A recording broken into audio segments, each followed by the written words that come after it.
Olá, gente! Que bom, hein, ter você mais uma vez aqui no programa Varela Torres, o seu momento jurídico. Hoje temos um tema aí da atualidade, fintechs. E para isso temos um convidado super especial, um amigo meu, doutor Florisvaldo de Araújo Neto, tá certo? Ele é advogado e presidente da Comissão de Direito Bancário. Doutor Flores, né, como a gente chama de forma carinhosa aí você. É um prazer tê-lo aqui a primeira vez no nosso programa. Isso mesmo. Flávio, eu gostaria de cumprimentar a todos seus telespectadores, a você, agradecer a oportunidade. Estamos aqui para servir e para levar informação para os seus telespectadores. Bom demais. Você que já assiste nosso programa de casa, nosso telespectador assíduo, sabe que a gente sempre pega um tema e joga aí para o pessoal poder discutir e trazer algumas perguntas para a gente. E temos aqui hoje algumas perguntas para poder lhe fazer, para poder tirarmos todas as dúvidas, né, do que se refere a esse tema, fintechs, tá? Vamos começar pelo início, né? O que vem a ser aí essas fintechs? Bom, Flávio, essas fintechs, elas foram criadas, o termo correto mesmo, é Financial Technologies. São empresas, startups que vieram para facilitar os serviços financeiros, né? Então, basicamente, são startups criadas com esse termo americano, que para o português são financeiras tecnológicas. Então, elas diferenciam aí de uma instituição financeira, no caso, um banco, do que se refere a uma startup, ou elas são a mesma coisa? Isso, na verdade, ela não é um banco, mas ela é uma startup financeira. Entendi. Qual a base legal que a gente tem hoje aqui no Brasil para a gente poder usar? Porque hoje está em moda, né? A gente tem aí alguns não sei se o termo correto seria bancos digitais, né? Que usam assim, essa metodologia da fintech. Isso, são chamados bancos digitais, mas de uma forma equivocada.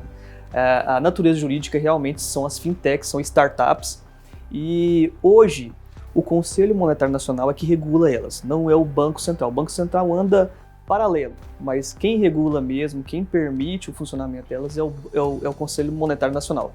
Entendi. E elas chegaram para revolucionar, né? E como é que foi isso aí? Fala aí para a gente um pouco. As fintechs, elas vieram para oferecer serviços mais simples, mais básicos, sem burocracia, que é aquela questão tradicional dos bancos, né?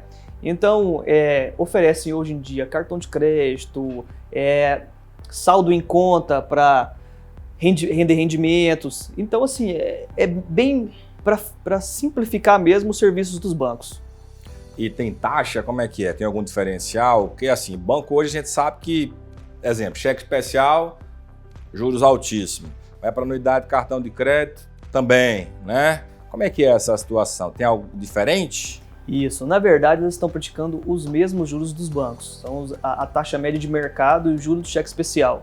Estão concedendo empréstimos via cartão de crédito, cartão de débito, e no atraso a gente sabe que são os juros do cheque especial, né, que são mantidos. Entendi. Então, uma dica aí, então, que eles concedem sim empréstimos bancários também? Isso, via cartão de crédito, né, não empréstimo contratual. Ainda não tivemos notícia disso, pode ser até que venham. Mas por enquanto é o cartão de crédito, é o velho cartão de crédito. Então a bandeira lá, ele vai fazer uma compra parcelada, tipo uma compra parcelada e recebe esse parcelamento aí para ele? Isso mesmo. Você já teve alguma situação no seu escritório, alguém lhe procurar para poder montar uma fintech ou algum caso de excesso, né, de abusividade de alguma fintech? Como é que é lá o seu dia a dia? Isso, o que nós recebemos já foram provocações, inclusive de alguns até colegas da comissão, que estão revendo os juros praticados pelas fintechs, pelo cartão de crédito. Por que acontece? Não é regulamentado, permitido pelo Banco Central, só que o Conselho Monetário Nacional ele permite fazer empréstimo. E qual é a taxa de juros que deve ser praticada no mercado? Não tem regulamentação que permite, então, mas não proíbe. Então o que está sendo praticado é em conformidade com o que os bancos estão praticando.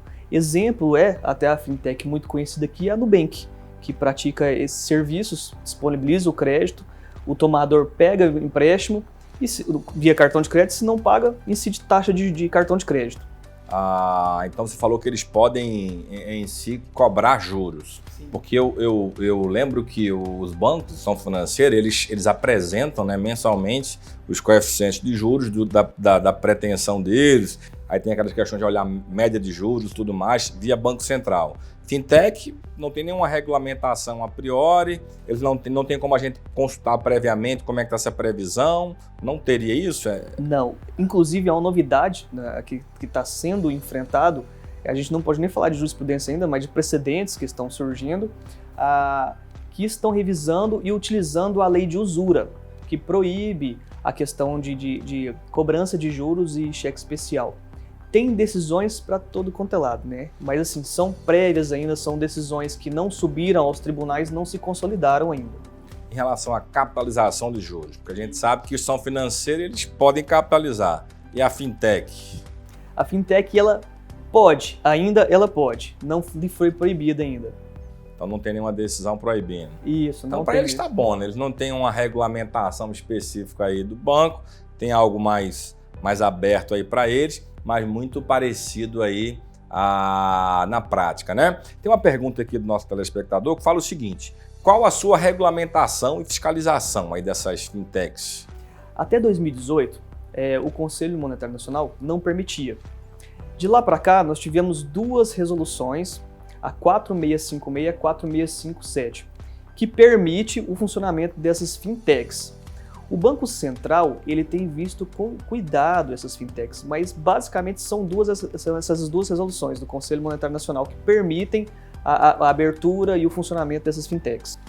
Como é que está aí o dia a dia da Comissão de Direito Bancário no que se refere à fintech? É um tema muito discutido lá, como é que é? Isso, é um tema muito discutido, muito porque a gente tem essa dificuldade de não ter legislação esparsa ainda, amplamente divulgada. Então, o que acontece? Estão se discutindo juridicamente essa questão dos juros e outra coisa. A pessoa que deixa o seu dinheiro lá nos bancos digitais, entre aspas, né? Eles, eu até aconselho, até sugiro o pessoal a procurar se tem fundo garantidor.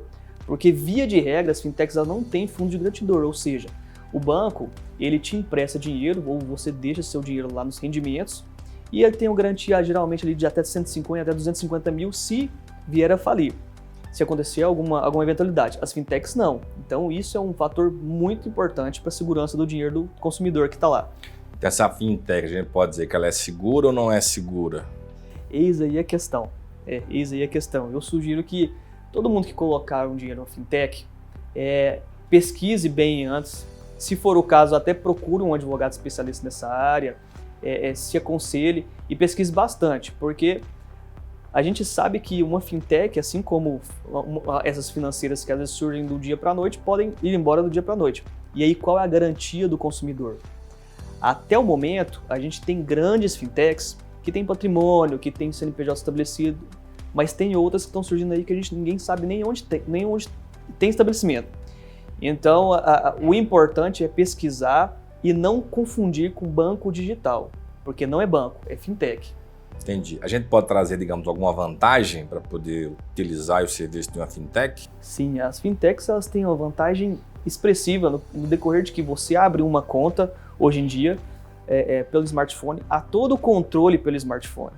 Então, assim, quando a documentação... Documentação, tudo, por foto pelo smartphone, e não tem gerente, não assina contrato, é tudo por ali, pelo celular.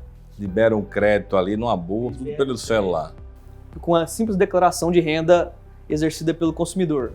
No Brasil, a gente consegue estabelecer aí desde quando começaram a surgir as fintechs, ou pelo menos o auge porque está bem em moda, né? Um tema hoje que está bem em moda, né? Todo mundo fala em fintech, mas a gente tem um lapso de tempo, um período de quando surgiu, quando foi o boom das fintechs no Brasil? As fintechs elas começaram em meados de 2008, mas em meados de 2012 para cá é que elas tomaram força mesmo. 2012. Pois é, já tem um tempo, né, dessas fintechs. A gente fosse trazer um resumo aí de alguns cuidados que a gente deveria ter no que se refere à fintech. A gente teria algumas dicas para dar. Aí eu já falo do meu acompanhamento jurídico, como advogado. Quais são as dicas aí para o nosso telespectador? Pesquisar CNPJ, pesquisar. Hoje em dia nós temos um canal bacana, que é o Reclame Aqui, que a gente vai verificar ali reclamações de consumidores, os problemas que tiveram. Recentemente, teve uma fintech famosa, posso até falar, a Nubank, que tiveram dinheiro, valores subtraídos e modificados de conta, pequenos valores, e deu um problema grande aí na mídia nacional. Então, o que eu poderia sugerir aos consumidores e também aos colegas advogados, pesquisarem bastante sobre CNPJ, Reclame Aqui, ações judiciais, se tem muitas, em que sentido são. Pesquisar a saúde financeira, porque se você deixar um valor considerável lá, tem um risco, tem um maior risco do que um banco, né? Um banco tradicional que é regularizado e fiscalizado pelo Banco Central. A gente já está caminhando aí para o final do nosso programa. O que a gente consegue trazer? Queria fazer um resumão aí desse tema que nós trouxemos hoje de fintech, para que você puder trazer para a gente, desde o que se refere a uma revisão aí dos conceitos, essas questões revolucionárias, se pode conceder empréstimo ou não, cobrança de juros. Traz um resumo para a gente, para o nosso telespectador não esquecer e aprender a respeito desse tema aí das fintechs. Claro, primeira coisa que eu tenho a dizer, fintech não é banco. O banco, ele é fiscalizado e regulamentado pelo Banco Central. Então a fintech é pelo Conselho Monetário Nacional. Não tem tantas garantias quanto a rigidez que é para montar um banco, para fundar um banco. Então tomem bastante cuidado, pesquisem bastante sobre isso. A facilidade é uma facilidade enorme de abrir conta em fintech, de transferir dinheiro, de movimentar dinheiro. Só que é um risco. A gente não sabe, a gente não tem indícios de até hoje de que uma fintech sumiu dinheiro e não pagou e não resolveu o problema. Só que é um risco, né? A legislação ainda não veio abarcar corretamente e dar segurança para o consumidor. O que tem se comparado, equiparado hoje em dia ao Código de Defesa do Consumidor, aos bancos, mas não necessariamente é tão correto. Então, toma bastante cuidado. Não é banco, não confunda com banco de forma alguma. As súmulas, a jurisprudência dos tribunais superiores não se aplicam necessariamente às fintechs, então tomar bastante cuidado quanto a isso. Entendi. Pode cobrar juros? Pode cobrar juro. Pode conceder empréstimo, só que mediante o uso do cartão de crédito. Podem cobrar também taxas, anuidades, se tiver dessa forma, está correto. Para a gente poder finalizar aqui, estamos aqui com o Dr. Florisvaldo Neto, né? Ele é advogado aí e ele é o presidente da Comissão de Direito Bancário. Vamos já encerrar aqui o nosso programa.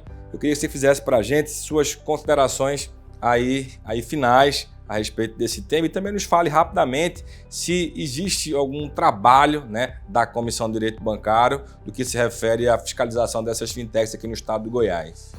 Sim, quero agradecer a oportunidade, né, de informar os telespectadores. E a Comissão de Direito Bancário da OAB de Goiás, ela tem sistematizado um estudo e logo nós trataremos uma cartilha para o consumidor sobre as informações, esclarecendo bem a diferença de fintech e de banco. E é isso que nós tentamos levar, a informação, né, para os consumidores. E nós nos mantemos à disposição de qualquer consumidor. A OAB é uma entidade que ela está disponível ao povo a qualquer momento, tem a sua função constitucional, inclusive, e é isso, eu agradeço a oportunidade. É um prazer ter você aqui conosco, tá bom? Espero que volte, estar aqui conosco outras vezes, tá bom? Gente, chegamos ao final de mais um programa do Varela Torres, foi muito bom ter você aqui conosco, tá certo? Nos assiste pelo canal do YouTube, deixe seu like, divulgue o nosso canal. Se você assiste aí pela Rede Capital de Comunicação, tá certo? Divulgue aí o nosso programa. Até a próxima, Deus te abençoe.